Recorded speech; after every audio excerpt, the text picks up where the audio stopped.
विश्लेषण में आज हम इतिहास के एक ऐसे पन्ने को पलटेंगे जो किसी सस्पेंस थ्रिलर से कम नहीं है। सोच कर देखिए, एक बेहद व्यक्तिगत त्रासदी, एक छोटी सी चिंगारी जो सराजेवो की सड़कों पर भड़की और उसने पूरी दुनिया को तबाही की आग में धकेल दिया। एक ऐसी घटना जिसने हमेशा के लिए दुनिया का नक्शा ही बदल कर रख दिया। तो चलिए शुरू करते हैं। ठीक है, तो आइए सीधे इस विषय की गहराई में उतरते हैं। 1,70,00,000 सच में ये कोई आम आंकड़ा नहीं है। ये पहले विश्व युद्ध में मारे गए सैनिकों और आम नागरिकों की अनुमानित संख्या है। जरा सोचिए, ये आंकड़ा हमें उस विनाशकारी पैमाने की याद दिलाता है जिसने पूरी मानव सभ्यता को अंदर तक झकझोर कर रख दिया था। इतने बड़े पैमाने पर तबाही, आज के समय में इसकी कल्पना करना भी सचमुच बहुत मुश्किल है। लेकिन ये महाविनाश असल में शुरू कैसे हुआ? साराजेओ की सड़क पर एक खुली बग्गी की एक छोटी सी सवारी इतने बड़े पैमाने पर लोगों की जान जाने का कारण आखिर कैसे बन सकती है? ये इतिहास का शायद सबसे खौफनाक बटरफ्लाई इफेक्ट है, जहां एक बहुत ही स्थानीय, एक दुर्भाग्यपूर्ण पल ने पूरी दुनिया के विशाल साम्राज्यों को एक दूसरे के खून का प्यासा बना दिया। भाग एक दुर्भाग्यपूर्ण शाही दौरा। 28 जून 1914 का दिन। ऑस्ट्रियाई सिंहासन के उत्तराधिकारी आर्कड्यूक फ्रांस फर्डिनेंड और उनकी पत्नी सोफी बोस्निया के सराजेवो शहर पहुंचते हैं। अब संदर्भ के लिए याद रहे कि एक ऐसा प्रांत था जिस पर ऑस्ट्रिया हंगरी साम्राज्य ने 1908 में आधिकारिक रूप से कब्जा कर लिया था। और 28 जून, ये तारीख सर्ब लोगों के लिए बेहद भावुक थी। क्यों? क्योंकि 1389 में ठीक इसी दिन उन्होंने कोसोवो के युद्ध में अपनी आज़ादी खोई थी। इसलिए इस खास दिन एक ऑस्ट्रियाई शासक का वहां आना कई लोगों को सीधे तौर पर उकसाने वाला लगा। बोस्निया के बहुत से निवासी इस साम्राज्य को बस एक शोषक मानते थे। हवा में भारी तनाव था, भयंकर गुस्सा था। लेकिन ये शाही जोड़ा, वे लगभग बेफिक्र होकर एक खुली कार में शहर की सड़कों से गुजर रहे थे। भाग 2, साम्राज्य और बहिष्कृत। अब यहाँ जो बात सबसे ज्यादा दिलचस्प है वो ये है कि अगर हम उस समय की बड़ी भू राजनीति को एक पल के लिए किनारे रख दें और इस जोड़े के निजी जीवन को देखें, तो वो ऑस्ट्रिया हंगरी के बेहद सख्त शाही दरबार के अंदर एक बहुत ही कठिन संघर्ष कर रहे थे। सोफी के लिए परिस्थितियां सच में बेहद कठोर थीं। वो एक कुलीन परिवार से तो थीं, लेकिन उनका दर्जा शाही परिवार के बराबर बिल्कुल नहीं था। उन्होंने फर्डिनेंड से प्यार के लिए शादी की थी, लेकिन इसकी उन्हें एक भारी कीमत चुकानी पड़ी। 1900 में जब उनकी शादी हुई तो शाही परिवार से लगभग कोई भी वहां नहीं आया। सोफी को कभी सम्राज्ञी बनने का अधिकार नहीं मिला और उनके बच्चों को भी सिंहासन के अधिकार से जीवन भर के लिए वंचित कर दिया गया था। इस भयंकर अपमान ने उन्हें अपने ही शक्तिशाली साम्राज्य में पूरी तरह से अलग थलग कर दिया था। परिवार के भीतर इस कड़वाहट की गहराई को बूढ़े सम्राट फ्रांस जोसेफ के इस कथन से बड़ी आसानी से समझा जा सकता है। उन्होंने कहा था, जब तक मैं जीवित हूं, मैं शासन करूंगा। ये सिर्फ एक वाक्य नहीं है। ये कथन उस कड़वे पारिवारिक कलह और उस 81 वर्षीय सम्राट के अड़ियल स्वभाव को पूरी तरह उजागर करता है। वह नए विचारों या किसी भी तरह के बदलाव के बिल्कुल खिलाफ थे। फर्डिनेंड साम्राज्य में बदलाव लाना चाहते थे, लेकिन उन्हें हमेशा हर कदम पर रोक दिया गया।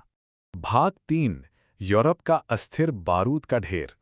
खैर, अब इस पारिवारिक कहानी से जरा बाहर निकलते हैं और उस व्यापक स्तर पर चलते हैं जिसने असल में यूरोप को तबाही के बिल्कुल कगार पर ला खड़ा किया था।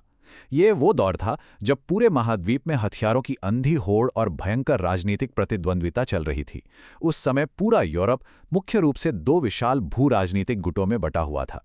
एक तरफ था ट्रिपल एंटांते, जिसमें दुनिया की सबसे बड़ी औपनिवेशिक शक्ति ग्रेट ब्रिटेन, फ्रांस और रूस शामिल थे, और दूसरी तरफ था ट्रिपल अलायंस, जिसमें तेजी से उभरता हुआ जर्मनी, ऑस्ट्रिया हंगरी और इटली थे।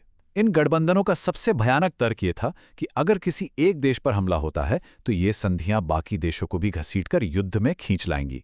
ये गठबंधनों का एक ऐसा बिछा हुआ जाल था जो पूरे यूरोप के ऊपर एक काले साए की तरह मंडरा रहा था। और इसी बीच स्थानीय स्तर पर एक बहुत बड़ा खतरा पनप रहा था, मिलादा बोस्निया या यंग बोस्निया।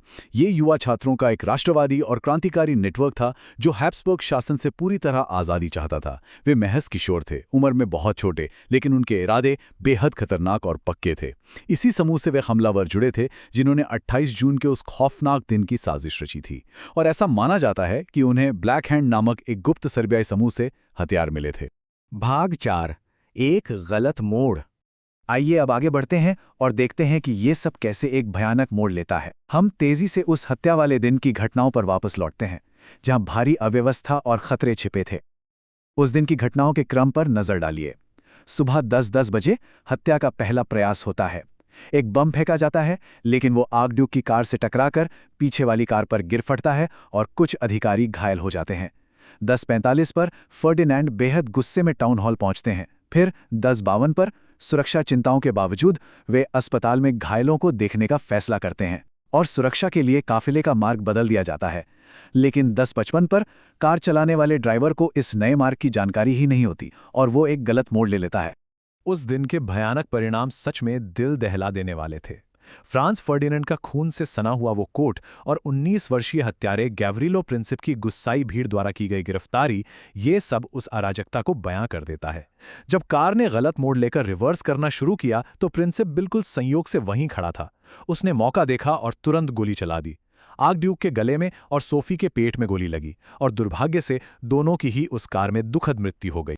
प्रिंसिप ने बाद में अपने मुकदमे के दौरान कहा था, मेरा इरादा एक अत्याचारी और शोषक को मारना था। बिना किसी पक्षपात के अगर हम इसे देखें तो ये बात एक युवा क्रांतिकारी की गहरी प्रेरणाओं को पूरी तरह स्पष्ट करती है।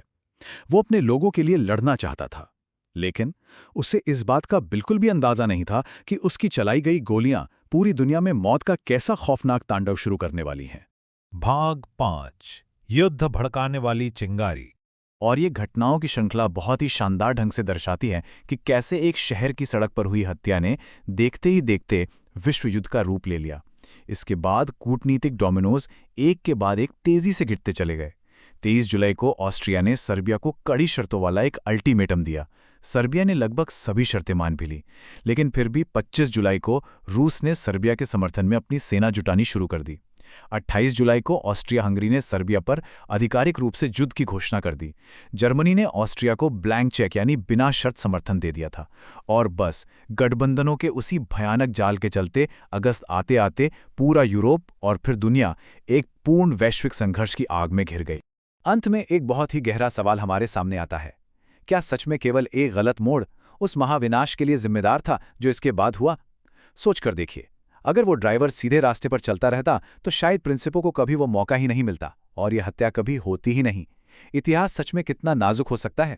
ये एक ऐसा विचार है जो रोंगटे खड़े कर देता है कि कैसे महज एक छोटी सी नेविगेशनल गलती ने हमेशा के लिए आधुनिक दुनिया के इतिहास को खूनी पन्नों से भर दिया। इस ऐतिहासिक विश्लेषण से जुड़ने के लिए बहुत बहुत धन्यवाद।